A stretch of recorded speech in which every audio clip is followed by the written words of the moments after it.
This is CBC Here and Now.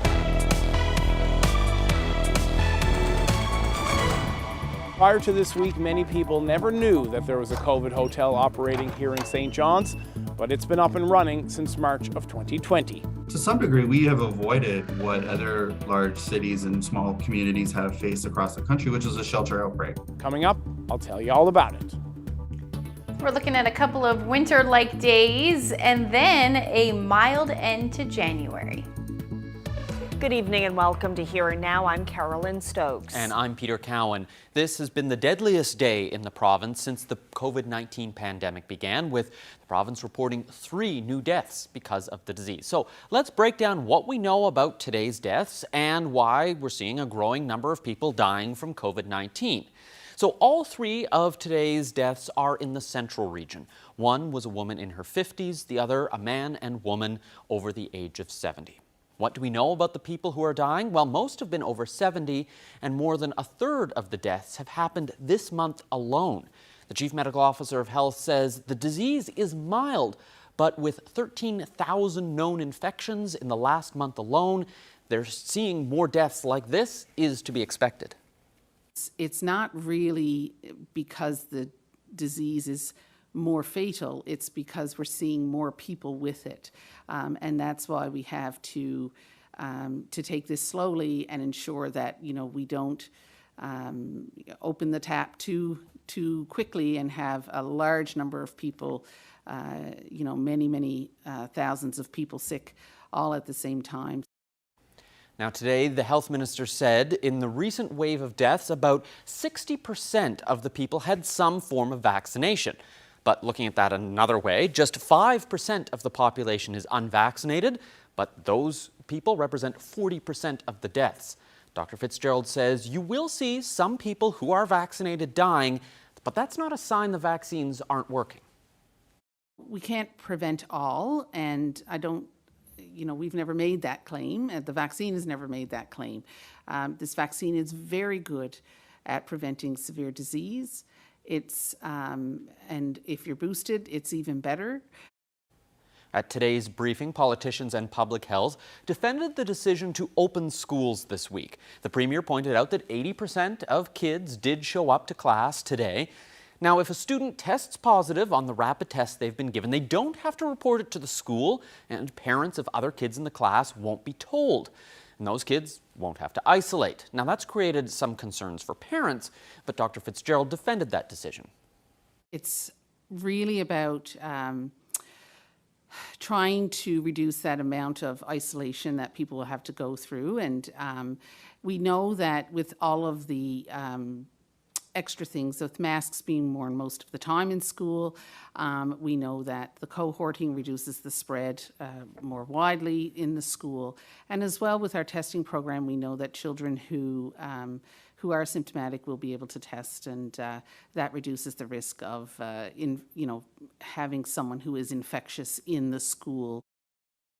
Now, there were no changes to alert levels today, but Dr. Fitzgerald did hint that when they do decide to start lifting measures, it's going to happen slowly and may not even result in a change to the alert levels, at least not right away.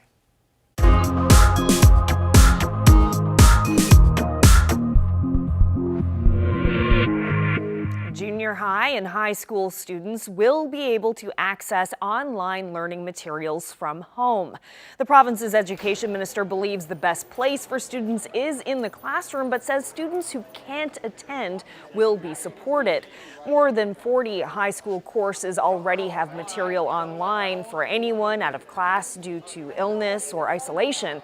Students are being encouraged to create their own accounts through the Centre for Distance Learning and Innovation website. The school board says 6 additional educators will be hired to help support junior high students working from home. They're expected to be in place by February, with online material to follow. Well, one St. John's mom is making a public plea. Stick to your tight 10 and follow all other pandemic protocols, not just for you and your own family, but also for immunocompromised people like her young daughter. Stacey Gale says she understands COVID restrictions can be tiring, but with a daughter battling cancer, her family doesn't have the luxury of letting their guard down. Me and my partner, Arthur, have a daughter, Abigail, who is currently undergoing treatment for leukemia cancer. She also has asthma, so she is extremely immunocompromised. So not only is she a kid going through cancer, but now I have to keep her home. She doesn't get to go see her friends, or she doesn't go to gymnastics or horse lessons or even school. So I just wanted to get the message out there that it's fine for some people to potentially catch this variant and it being a mild cold, but for some, it's not just a mild cold. It's very easy for me to put myself in other people's shoes because I know a life before Abby was diagnosed with cancer. I know that we could have been carefree as well. I kind of just wish people would see it from other people's point of view. You are probably healthy, you probably won't, you would be one of those mild cases, but other people aren't. So in order for immunocompromised people to be able to live their lives, the healthy people also need to follow the guidelines. Tight 10, 6 at a table in a restaurant, those simple things that could make a huge difference.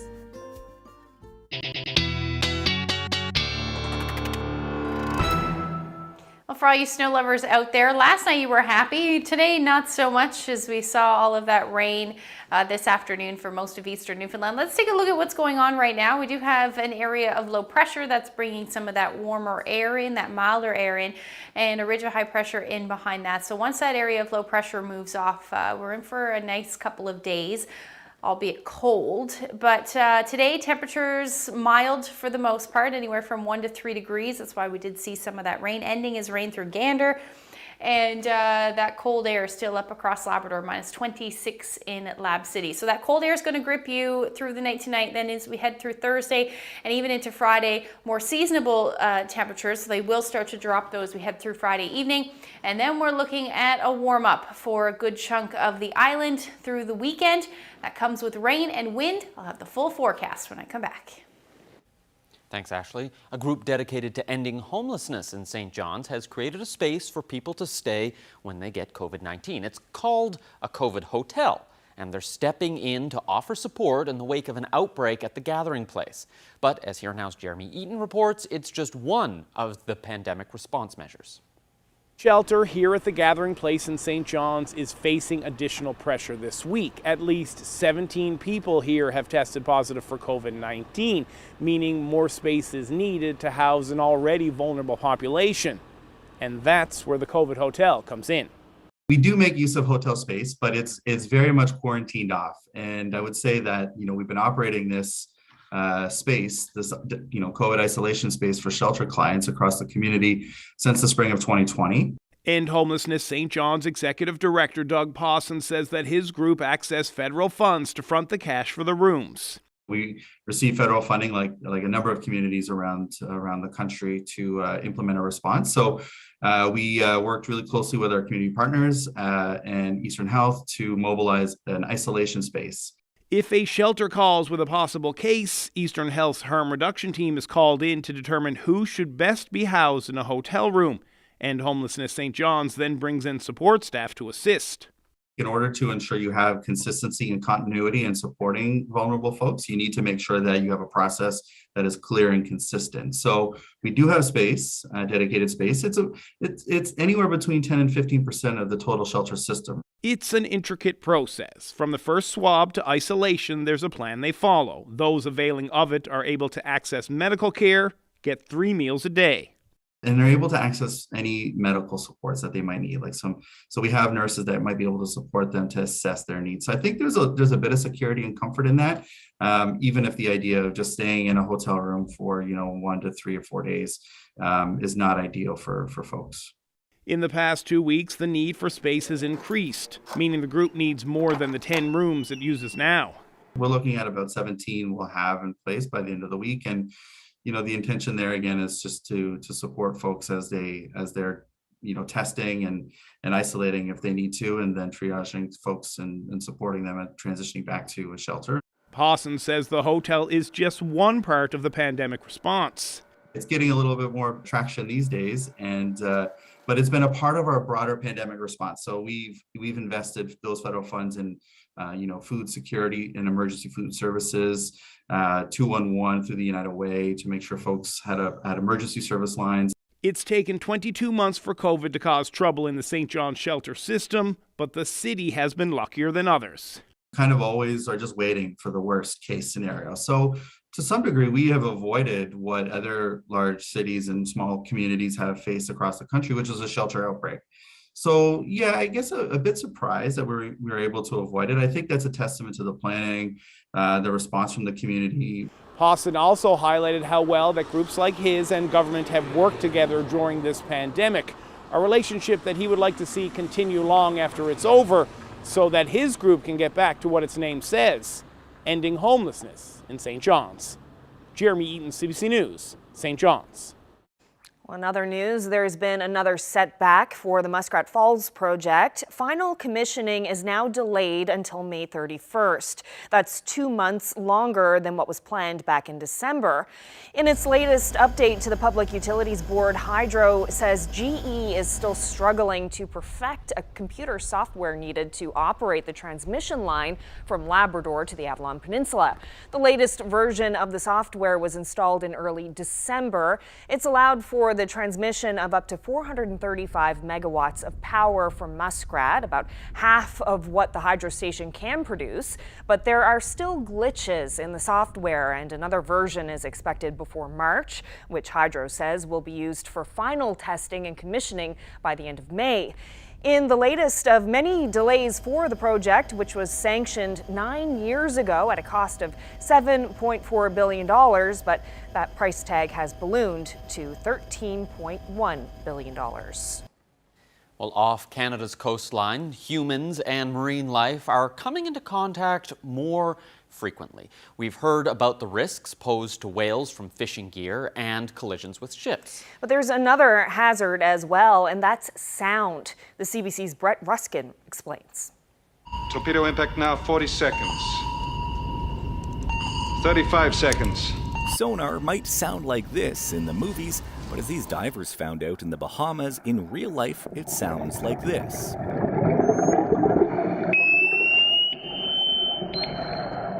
Military ships, including Canada's, use those sounds to search for subs. The submarines have spent the last 75 years trying to make themselves harder targets. You have to use quite a loud signal in order to have a chance of detecting something. But there's a problem. Loud sounds, like sonar, the active sonar that our military uses, impacts whales in bad ways. Bad ways ranging from temporary injury. So like going to a rock concert. And you have that little bit of ringing in your ear and you can't hear things as well. To unusual behavior and permanent damage. They hear these sounds and get spooked and come up to the surface really quickly. And if you've ever spoken to a diver about surfacing too quickly, there's things like the bends that happen, just like these extreme physical effects. So the military is using underwater gliders, solar-powered surfboards, and smart buoys to listen for marine life. And when they hear a whale call, we'll send an alert back to shore. This one was installed off the west coast, but another will be placed off Nova Scotia this year in an area used for major naval exercises. We can find out where's a good place to not do this and then not do it there. Exactly. But that ultimate decision will be left to the commander. So, what does the commander think? If you receive information about whales nearby in the future, would you adjust an exercise? We would adjust the exercise to move the whole thing geographically to another location that would minimize any impact on wildlife. Now, this data, this sound that's being collected from all these different devices, as well as new devices that are being installed in the Arctic soon to listen up north, it is not only going to help the Navy, but it could also be shared with other departments in the federal government, as well as with other researchers. Just valuable sound, to be certain, in the ongoing effort to try to protect marine mammals. Brett Ruskin, CBC News, Halifax.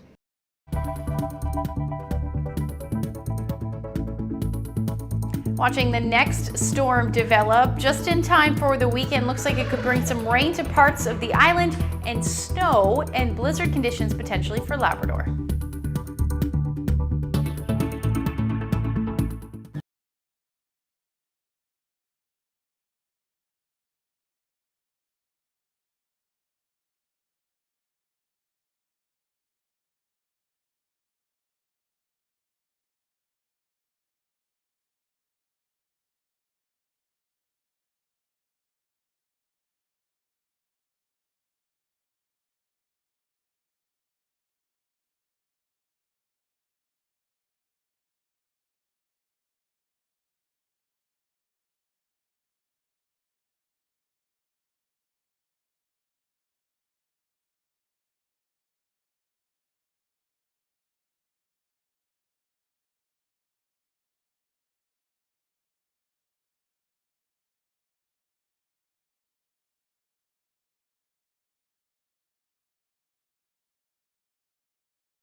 Well, before we bring in Ashley with the weather, we want to show you a pretty cool backyard project. And when I say cool, this is literally cool, frozen actually. The Norris family on Prince Edward Island built a colorful igloo that lights up the whole neighborhood. And 6-year-old William was the chief architect of this. Take a look. On inside. So William's 6, he loves being outside. So this is a kid that he loves skating, he loves snowshoeing, he loves tobogganing, he loves playing out in the yard. As a parent and as a teacher, we're really noticing that kids, we're online quite a bit, and our students, they need to get up and act and to be active. We're clearing off the snow so when it gets dark, we can see it glow. This past Friday, we decided, let's go for it, it's looking great. So we're like, okay, let's do it. My mom looked online in YouTube and she saw this video and they made an igloo, and so just wanted to make it. He was out every night. He was out till 10 o'clock on Thursday, 10 o'clock on Friday. He was passing bricks and right there, and he was doing everything he could just to be involved. So you put food coloring in one of these boxes and then put water in it, and then this is what it becomes, a brick. And then this is how you take it out. The spots where like you can't stick it together, you need slush to put in the cracks. So the middle of the bricks are slush. See this light switch? If I take off one mitt, then I can take it out, and then we can turn on the lights, different colors, and it's pretty warm in there. One last green piece in the roof, didn't we? What was the last piece we put in? Do you remember? Blue. No, which one? Where was the last one? Green. Oh, it was that teal one on the door. Yeah. Silly. He made all the colors. He likes to mix all the different drops, so we made sure we had lots of food coloring. We probably went through 4 or 5 boxes of it.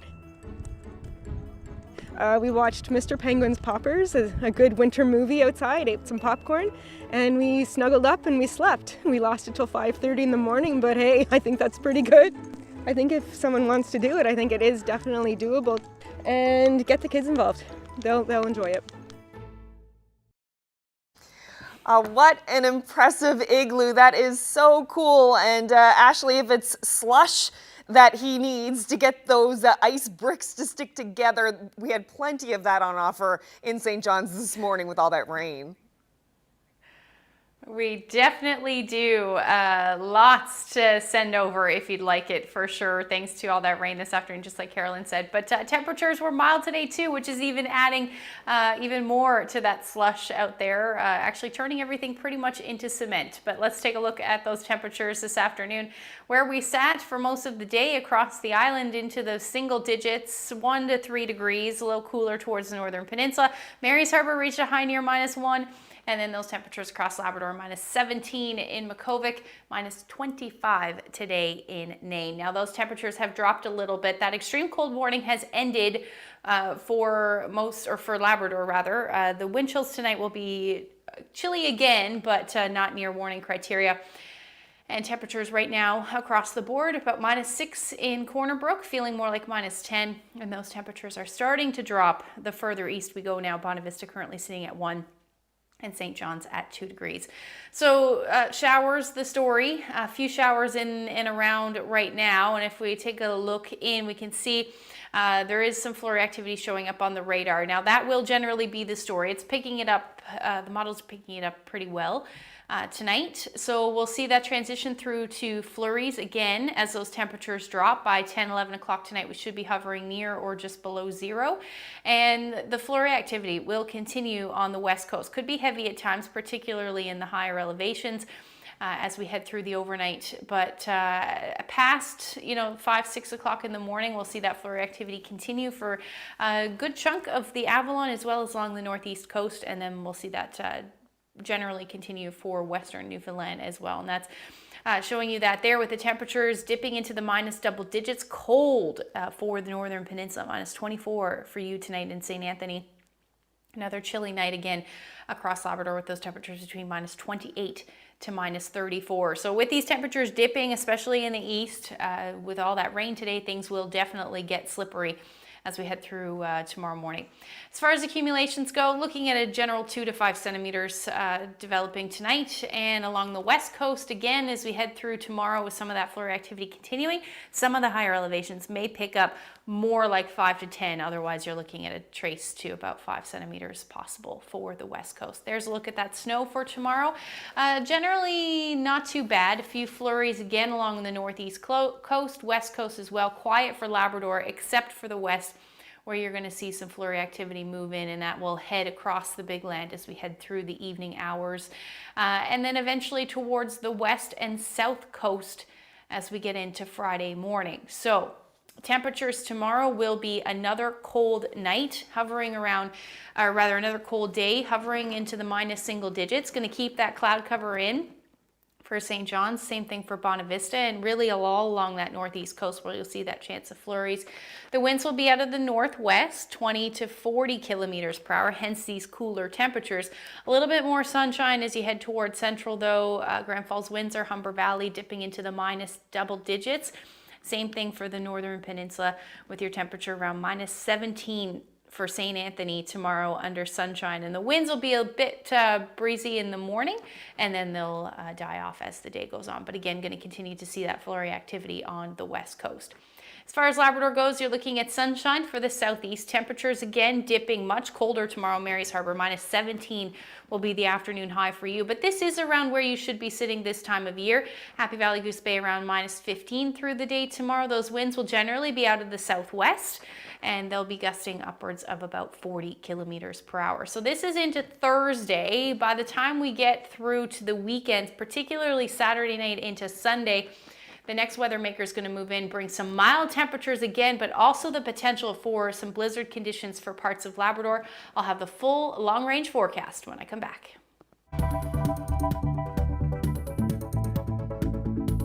Well, in a leaked letter obtained by CBC News, DFO scientists say they feel hurt, their work constantly undermined and interfered with. The broadcast's Todd O'Brien will have that story just ahead.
Scientists at DFO have some major concerns about the way the department is run in this province. A letter sent to the Deputy Minister of Fisheries and Oceans Canada lays out a litany of complaints. The broadcast's Todd O'Brien has been looking into this and joins us now. So Todd, what can you tell us about this letter?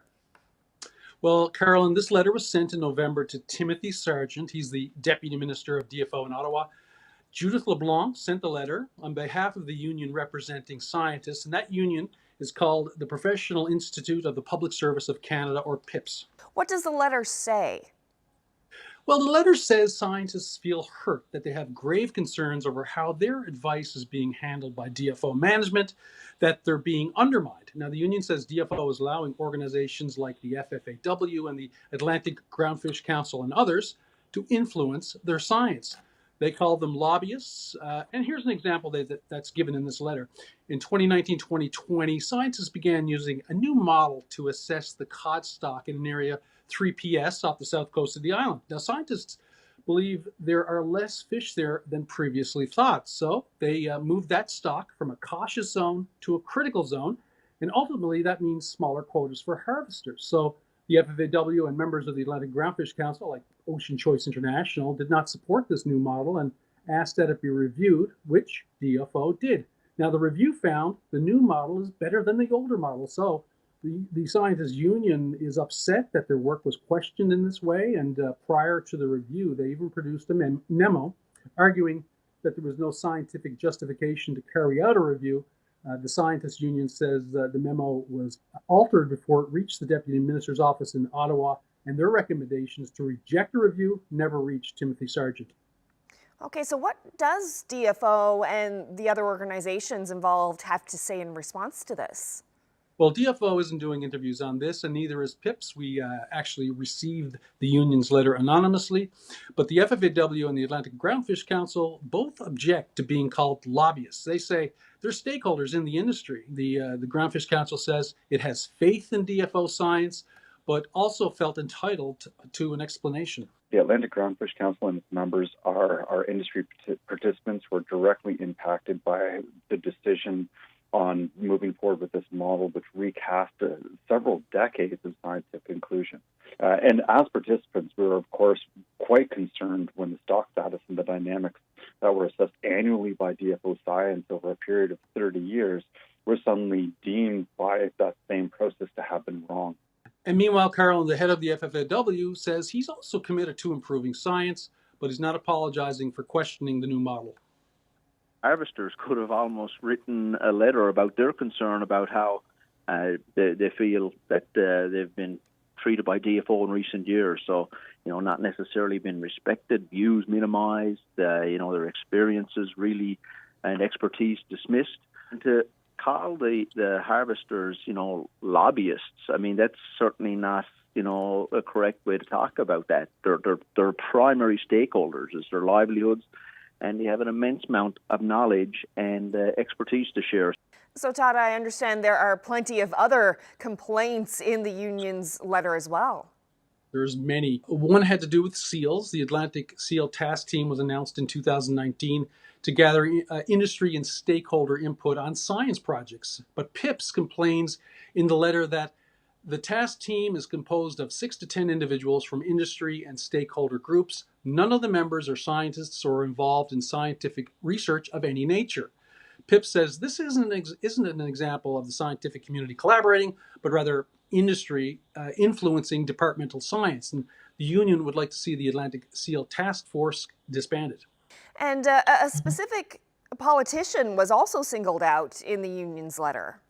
Yes, as another example of interference with scientific work, Judith LeBlanc writes that during a January 2020 science process looking at measures to protect corals and sponges during exploratory oil and gas development, Andrew Parsons, the Minister of Industry, Energy and Technology, was leaked a copy of the draft science advisory report, and he lobbied DFO to change or withhold the publication of its science advice.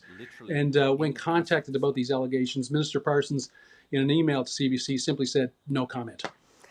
Okay, lots to unpack here, Todd. Are there any other recommendations of note from the scientists? Well, yeah, I'll sum them up. You know, they wanted an investigation and how this memo that was sent to the deputy minister was altered, and then a review panel appointed. They're looking for a guarantee that scientific integrity won't be compromised in the future, and they want an acknowledgement of the impacts that the department's decisions have had on scientists. And they'd also like a meeting between DFO, NL scientists, and top bureaucrats about all this. Judith LeBlanc, with the union representing scientists, ends her letter to the federal deputy minister by saying the scientists, they have felt hurt and still are, and have had their confidence in the department's scientific process undermined by the actions outlined above. Okay, sounds like some serious issues to overcome before scientists and the department can find a way forward. Todd, thanks so much for this. Pleasure. Thank you. That's the broadcast's Todd O'Brien reporting.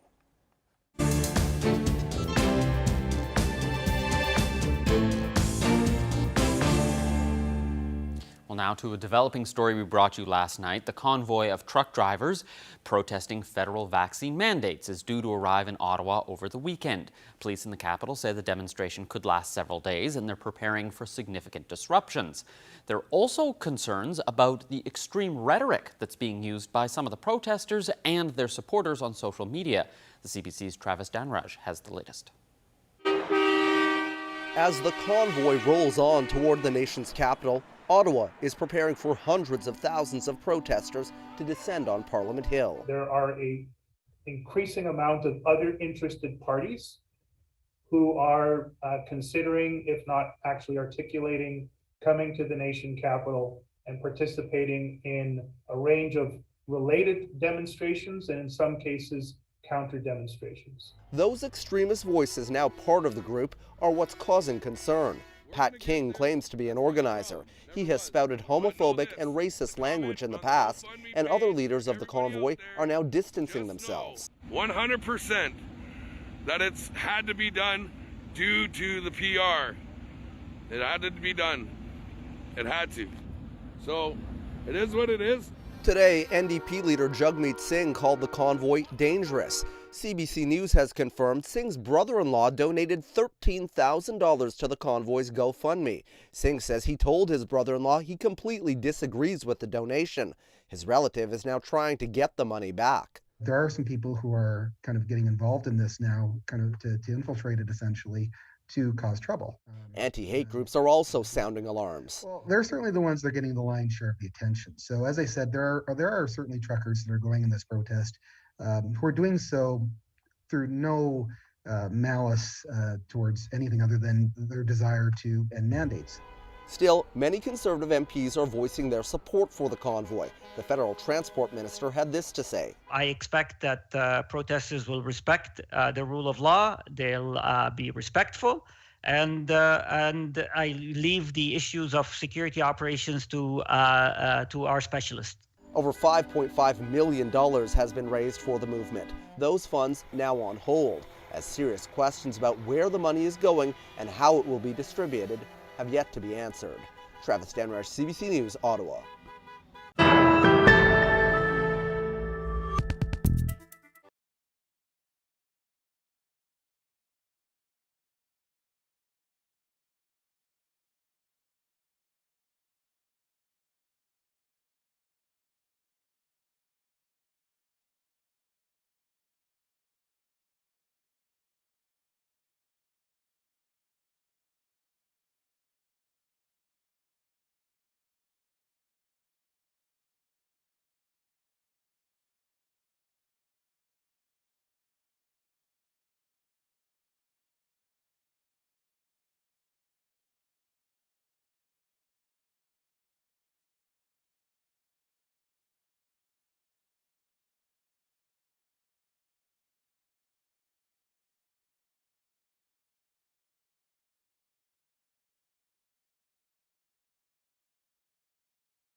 Well, when it comes to vaccinating children, Newfoundland and Labrador has been leading the country. About 81% of children between the ages of 5 and 11 have had their first dose.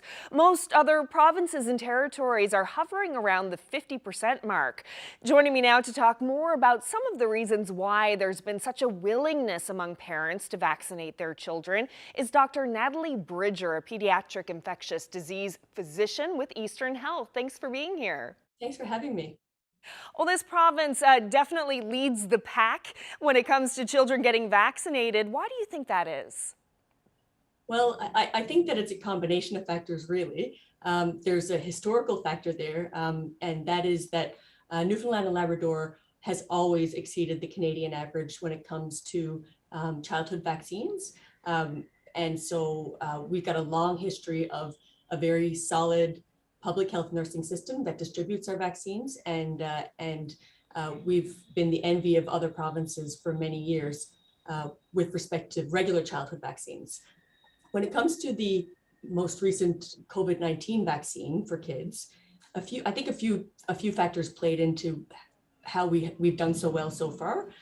Number one, I think that we did well because there was a very organized and concerted effort by public health at the beginning when the COVID-19 vaccine was first authorized for children between 5 and 11 to get vaccine information into the hands of parents and caregivers. And that was done through press conferences and through a major public health campaign, really. I think that made parents and caregivers have a lot of confidence in the vaccine. And then the other part of it is that parents and caregivers were given options. So they had options of going to mass vaccine clinics early on.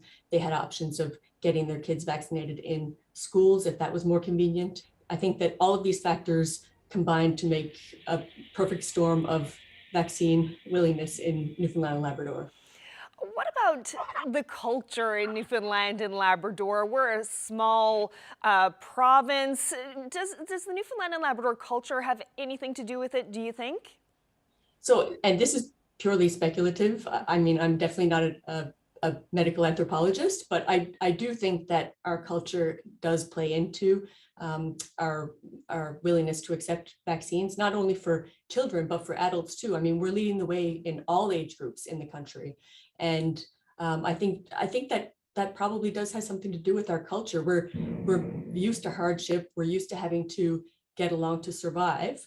And at this moment in time, getting a COVID vaccine is one way of showing that we are getting along to survive. We know that Omicron is here and it is highly transmissible, and people are going to get it even though they've had the vaccine. But one thing that we also know is that having 2 doses at least of the vaccine prevents people from getting severely sick, hospitalized, and prevents people from dying.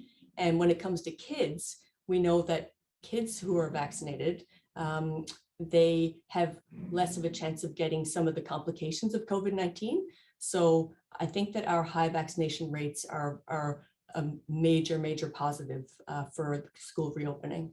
And we haven't been seeing too many young people in hospital either. Our pediatric hospitalizations have been quite low. Mm-hmm. Yeah, absolutely. So far, we've had 6 pediatric hospitalizations in the province, and 5 of those have been since the introduction of Omicron, so since the end of December of 2021.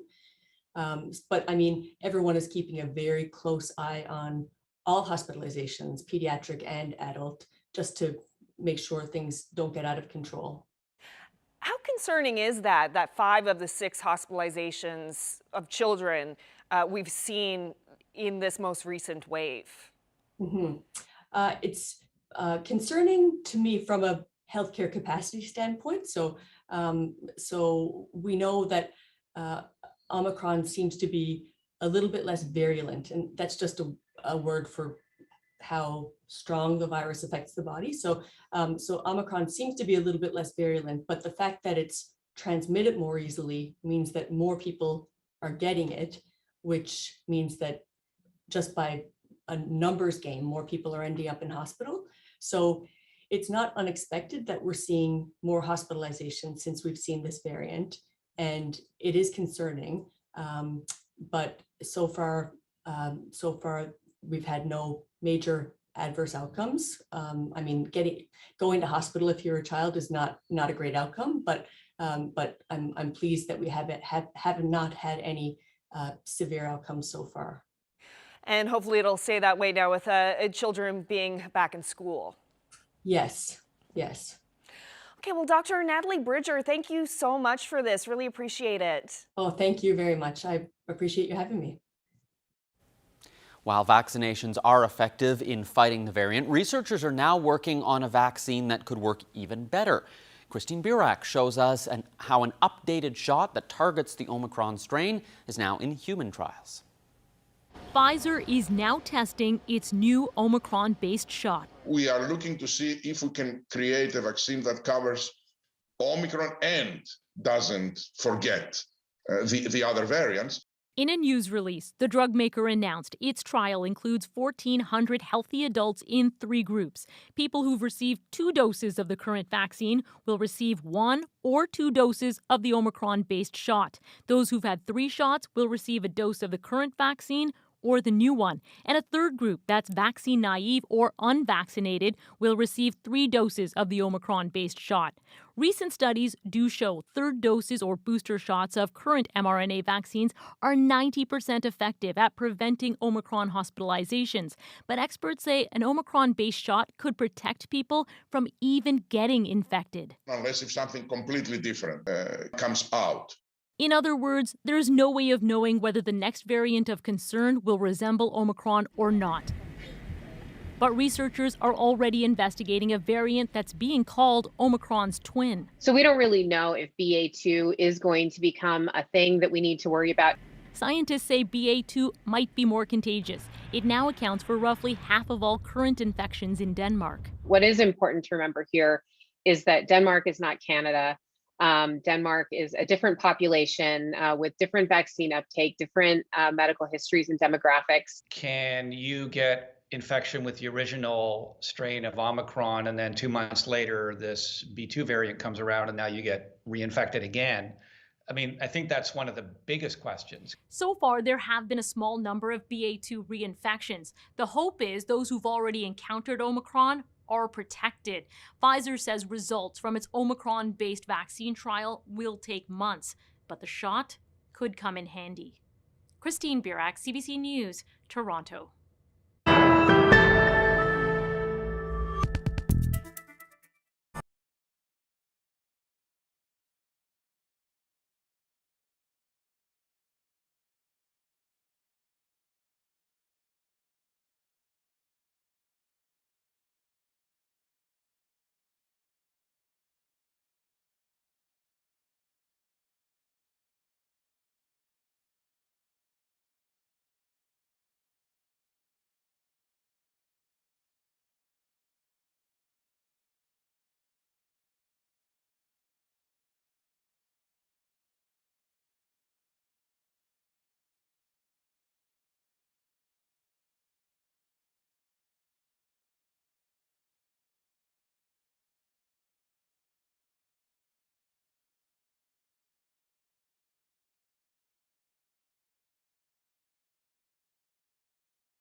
Perchance Theatre is taking on the world. Their pandemic pivot project is getting an encore. Yes, their online series, The Power of One, is entering a second season. Last year, the video performances spanned the province. This time, they're focusing on world classics, stories from different cultures and countries told by artists living in Newfoundland and Labrador. Take a look. We're working on The Power of One 2.0, we're calling it, world classics. Thousands of years ago, when Inuit were the only people living on the land, the sea was free of creatures. At that time lived a happy young Inuk girl named Sedna, who had everything a child could ever want for. Last year, when we started with The Power of One, was our pandemic pivot, and it came out of a place of anxiety and stress for me, going, what can we do to employ people and give ourselves a sense of being rooted and grounded in these crazy times. This series is featuring stories from around the world, stories that have been told for ages and ages, and I knew right away what story I hoped to tell. Sedna is a very strong young Inuk woman who is betrayed by both her husband and her father. But instead of losing her life and her strength, she instead becomes the ruler of the underworld, the goddess of the sea. We have been having a conversation over the past number of years around how classical was quite limited in its scope in North America to a Eurocentric model, and we've been challenged and been challenging ourselves about what this, how relevant is that today and how can we be more inclusive. When you look at our world map on the Perchance website, you're going to see every week another icon got added to the world map, and when you click on it, you go right to that person's bio and video. When you start to see where all these stories are coming from, you go, all these stories span the world, and all these people are living right here with us, and that's just beautiful. The Power of One World Classic series, I am very excited to see the rest of the stories, actually, because I do know that they come from storytellers from all around the world, and I am excited to learn other perspectives and other histories and parts of other cultures. So I'm really excited to see it myself, and I'm so proud to be part of it. This weather update is brought to you by the NL 511 app. Know before you go. Check road conditions, highway cameras, and the provincial plow tracker with the NL 511 app.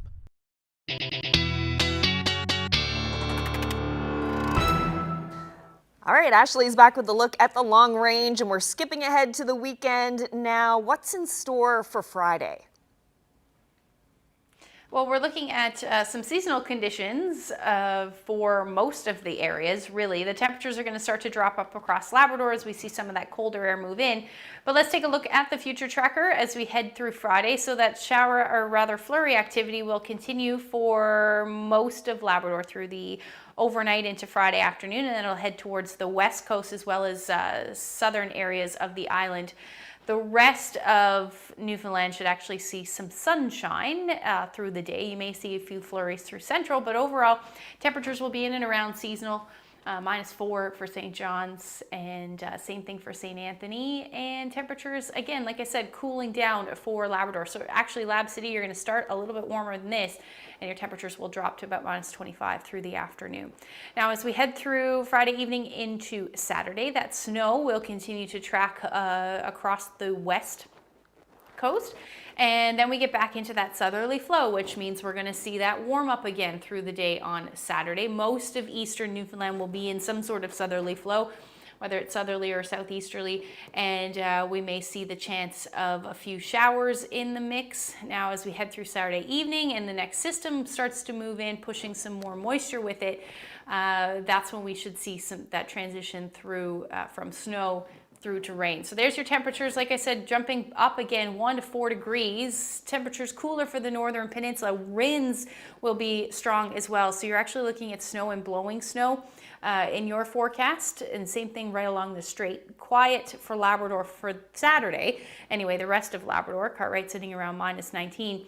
But if we take a look at the future tracker and what's going to happen, that area of low pressure is going to head in Saturday overnight, like I just showed you, and then by Sunday afternoon, push of warm air, that everything should change over to rain. But this is when we start to see that potential for some blizzard conditions up across Labrador. Continuing, it'll move through quickly, but it'll continue through Monday morning and eventually end by the end. So here's what we're thinking: 9 degrees on Sunday, dropping back down to about 1 degree for Monday, and then a similar warm up for both central and western Newfoundland, with that temperature dropping on Monday back down to -3 for western, with the chance of some flurries. Now for eastern Labrador, windy and snow for Sunday, quiet on Monday, and those temperatures are going to dip for western Labrador as well. Take a look at this shot. This is yesterday at Cape Race. Lorraine shared that shot with us. And if you have any weather photos, send them to nlphotos@cbc.ca. Always beautiful when you get a bit of blue sky out and a bit of snow on the ground. Oh. Yeah, turquoise waters, gorgeous. Except cold. We have some cute video to end the show with from the Smithsonian National Zoo.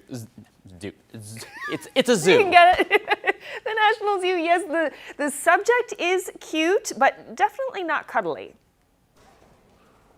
Well, this is a 3-week-old porcupet. And yep, that's what a baby porcupine is called, a porcupet. Aww. In order to find out if it's a boy or a girl, they'll send quill samples along for testing. That is adorable. Now, it's too soon to say what kind of personality they will have. The zoo says the mom, Beatrix, is easygoing, and the dad, Quilber, love that, is active and curious. That is adorable. And that's it for us tonight. Thanks so much for watching. Thanks so much, everyone. Hope you can join us again tomorrow.